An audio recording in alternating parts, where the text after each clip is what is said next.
Successful entrepreneurs who run online businesses keep things simple. That's one of the biggest lessons that I learned from a mastermind that I've just attended and come back from over in Florida with some amazing guys who are running some super successful businesses in all kinds of different niches. It's not just the marketing and the business development niche that this online business works in, so many others. And in this video, I'm going to unpack 5 big key takeaways that I've taken from this that are more personal development focused to help us as entrepreneurs to succeed. There'll be many other things that I'll share from strategies and tactics around business and marketing, but there are 5 key principles that above all, we kind of need to get embedded into ourselves before we even get into business and marketing strategies. Well, my name is Hodges. If you're new to following any of my content, welcome along. I'm a bit of a marketing geek, content creator, course creator, entrepreneur, guitarist, faith-filled Christian, husband, father, whatever you want to call me. They're all the things. But the number one thing that I'm passionate about is helping people get the result that they're looking for in their business. And that's what this channel and my content's all about. I've just come back from a weekend retreat intensive with some amazing guys. And I think for me, when you go away to places like this and you spend time working not only on your business, but on yourself, you learn that sometimes the self is where we need to start with in terms of the work and in terms of trying to overcome the struggle and the challenges that we're facing. We may look at our business and we may look at what we're trying to start online and we're thinking it's just not working, but it could be that that's not working because there's other stuff not working in your own life. And I think for me, you know, I've hit a ceiling a few times and there's been a few real low points in terms of valleys and dips in terms of success as well. And I think sometimes those valleys and also then hitting those ceilings have really been caused by some mindset blocks that I needed to overcome and I need to demolish myself. And I think this weekend saw me do that. Now, I'm not going to go into things that we shared, typically things that people shared during that mastermind, because it was closed door. That's the whole point of a mastermind. It's a safe place. It's an environment where people can come and share warts and all about their personal life, their business, all of those kind of things. And it was just such a great time. Look out for more information about my masterminds coming very soon. There may even be a link in the description of this video to take you over to a page about my masterminds. But I'm going to be really open and honest with you about 5 big key aha moments for me personally that made me sit up and really think, and things that were outcomes in terms of where I was really challenged by these awesome guys in the room. And I'm talking about people who are running multi-million pound businesses, people who've been in industries for like 15, 20 years, making bank for their online business, and now thinking about the next thing and diversifying, but also looking very entrepreneurial about creating a business that doesn't necessarily involve them all the time and making bank still. And also like particular niches that absolutely are crushing it and are so desirable as well. And this is the beauty of these mastermind type groups. You get to meet people, you get to see the inner workings of some businesses. And I think fundamentally the one thing above all, before I go into my top 5 key takeaways for me, was that sometimes when you also see successful business owners, there are still challenges underneath. You might not think that there are challenges going on. You may think, oh, everything looks great, but when a swan is swimming across the water, it looks graceful and dignified, but everything underneath the water is going like this to keep it moving. And sometimes you can look at some of your top following gurus, business owners, the people that you admire, the people that you do follow, and you think everything looks great, but under the surface, some of them are working stupidly hard. And I think for me, a lot of what I've been doing in my business over the last few years has just been the grind, get on with it, being busy.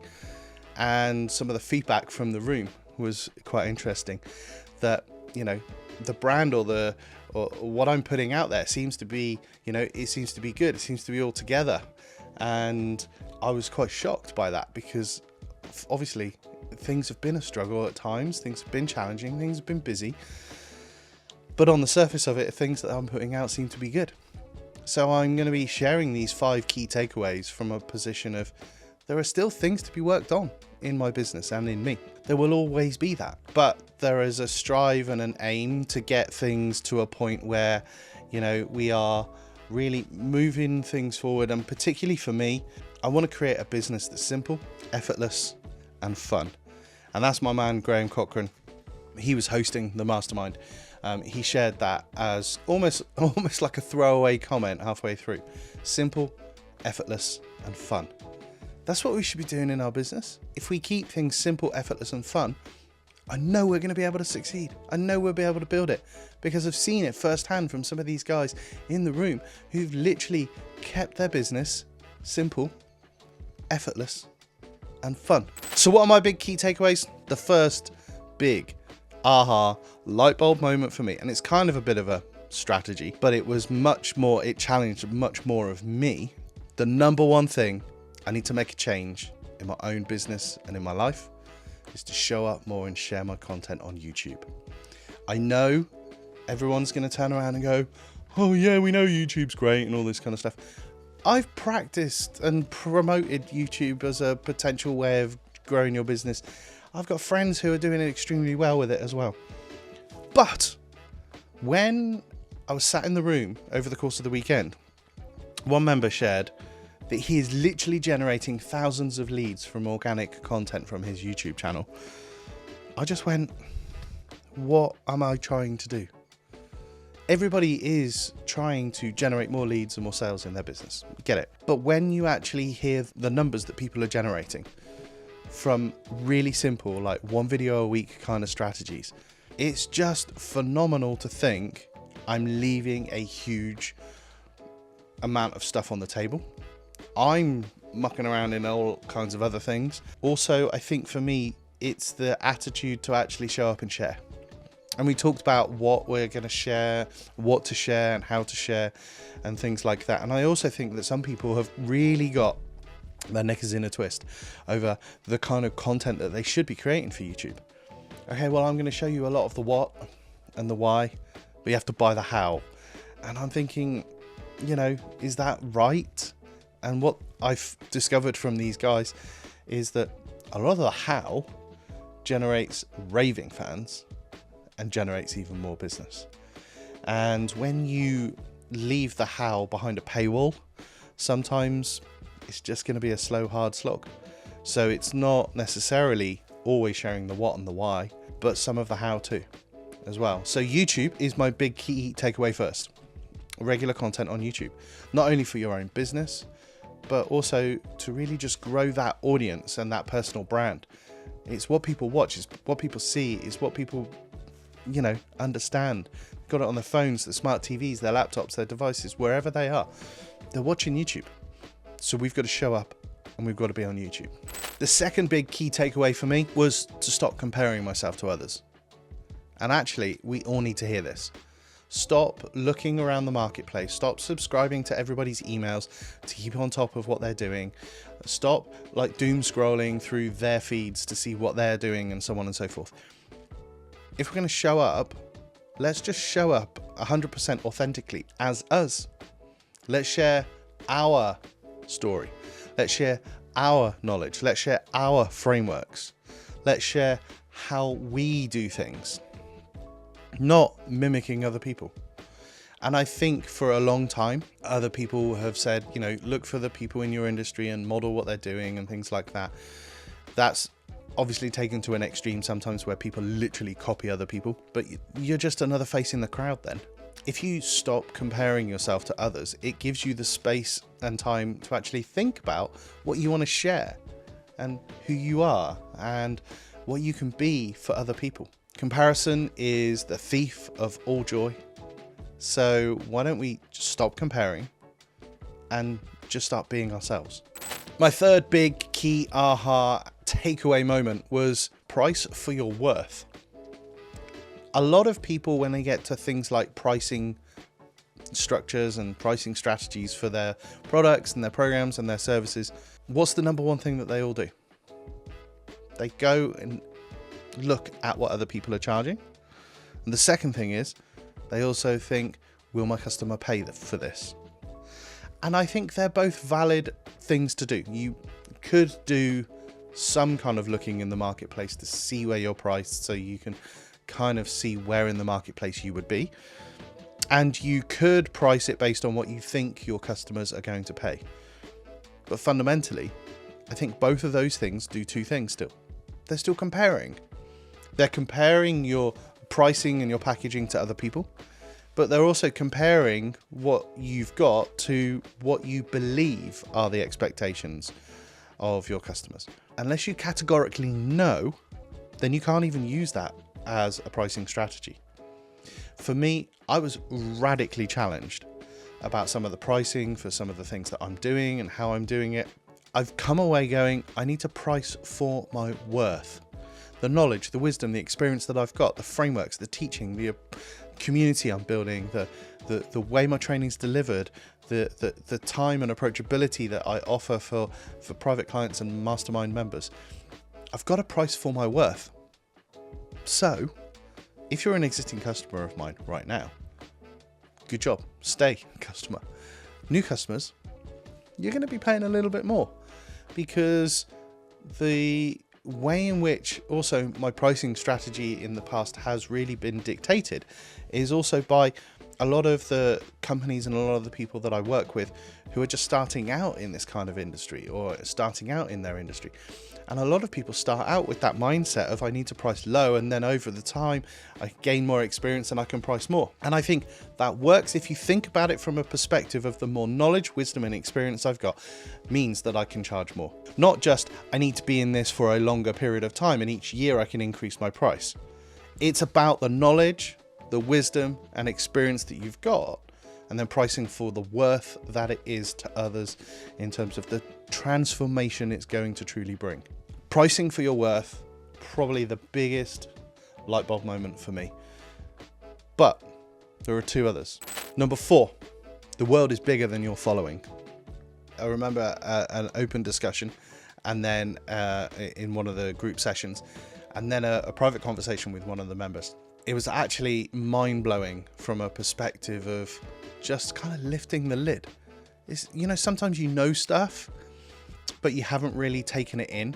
You understand it, you can see it, but actually it doesn't have an impact until somebody actually says it.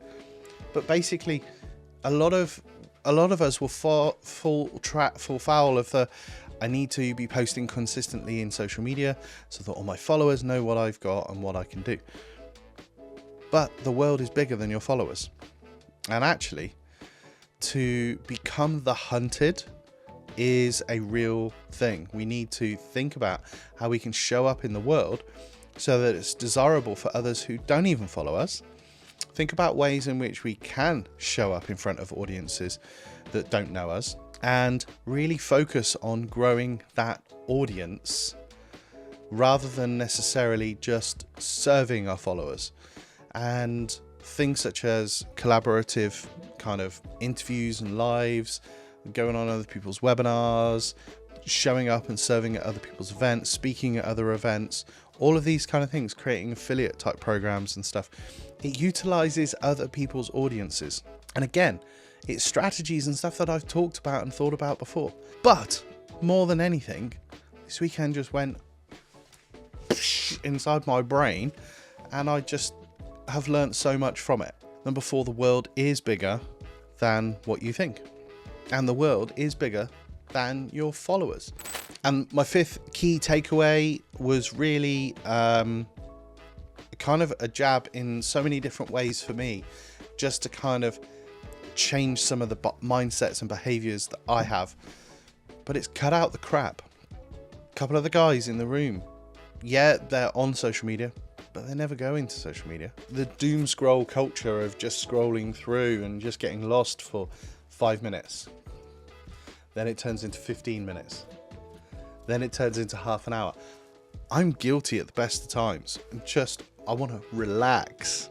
So I'll get my phone out and I'll start going through it. But actually, I'm just like, wow. But also things like watching TV. How many hours of TV do I watch per week? How good does it make me feel after I've watched TV? And things like that. And it's like, can I swap some of the activities and some of the behaviors that I'm doing for something that will build me in a better way? More of that kind of personal development time, more reflection time, more silence as well, to hear the voice of God a little better, and to be thinking about all of those kind of ways in which, you know, I could grow and develop. So therefore, you know, what can I bring out of me rather than what can I just consistently put into my brain? Even things like the music that I listen to and stuff like that. Should I listen to more music or more audiobooks or podcasts or whatever it might be? I think the crucial thing was for me to cut out some of the stuff and some of the activities that really doesn't feed me well. So cutting out the crap. So my top 5 takeaways: YouTube, the place to be. Got to be putting content on YouTube. Stop comparing myself to others. Price for your worth. World is bigger than your followers. And cut the crap out of your life. They're my 5 big key takeaways from some serious players in their niches and in their industries. And I truly believe if we can kind of start at this point and we think, I'm going to show up in the world as the best person that I can be, to share my knowledge and to truly serve, that's how we're going to grow our businesses. So watch this space. My YouTube channel, podcast in the works, all kinds of stuff going on. I'm super excited about those next few steps. And sometimes you need these times away to kind of reset and then go again. And this was an opportunity for me to be a punter, to have a bum on a seat and to engage rather than to be leading a group like this, and to really have that special time. And it was so precious for me to be able to do it. I thank my wife, if she's watching this, for allowing me to take that trip. It's such a precious moment when you get those moments of realization. But the only way that we're going to get done with anything is to execute. Execution leads to success. Implementation is the only superpower we need. So it's time for me to get on. It's time for me to do. And it's time for me to serve. So I'm going to love you and leave you. And I look forward to hopefully speaking to you again real soon. Take care. If you do like this video, then please do like it, share it, subscribe to my channel. And if you've got any comments or questions, drop them in the comment section below this video. You'll also find a couple of other videos here that you can maybe find a little bit more interesting about me, my channel, and the things that I do. I look forward to speaking to you soon. Bye for now.